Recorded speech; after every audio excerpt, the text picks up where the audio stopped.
This video is going to be about Marvel and my deal with Stan Lee. Um, as a kid growing up, I liked watching Marvel movies and like cartoon movies. Some like Batman. I don't know, Batman's DC, sorry. I also was involved in DC as well, so you can't really. Eventually, we're going to have a Marvel DC superhero movie and TV series, but like, people are still going to like shit a brick because they don't want DC and Marvel to be mixed. But this story is about Marvel and Stan Lee. And my idea to have Stan Lee appear in every Marvel flick that comes out. Now how like Stan Lee used to do all of his like cameos? Yeah, that was for me. And for him. And because I love the guy. Because he's... Yeah. Anyways, real man love there.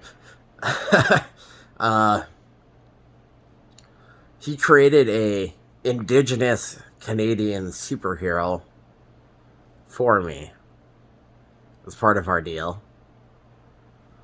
I might be breaking the NDA, but he's dead now, so it's fascinating how I have all this information about things that he's done secretly, or like never told anyone else, except for maybe a couple of like producers and like bigwig Hollywood executives. It's kind of funny how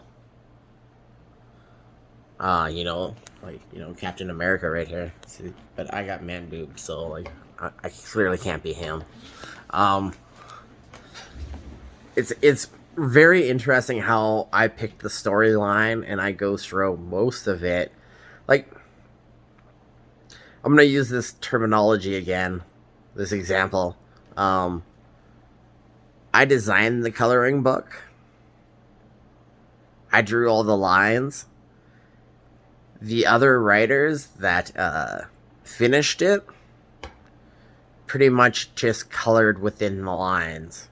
And when they had questions that they wanted to change something, they would inadvertently come troll me on whatever game I was playing to get my reaction so they could, steal my words and write the movie themselves. Kind of like, I don't know how that works, but anyways. Actually, I do know how it works. I quit playing video games where I talk. There's a reason for that. I wonder how their writing and comedy careers are going right now. I have been on like a hiatus, and I've only been really saying shit through videos instead of typing them and saying jokes online in video games. And yeah, it's amazing, right? 20 years of being a ghostwriter in video games. Actually, 21 years now. And only in this last 2 years have I gotten in trouble with the law for saying things in video games. And it's mostly because I keep cracking jokes about the right wing and like Republicans and like Donald Trump. Those are the people who are reporting me to the cops for saying absurd, sarcastic things in video games. They could be a fucking joke and they'll report me to the cops. The liberals and the NDP and all the other centrist groups never once reported me to the cops for things that I've said about them, that they have done in the public eye. It's very fascinating.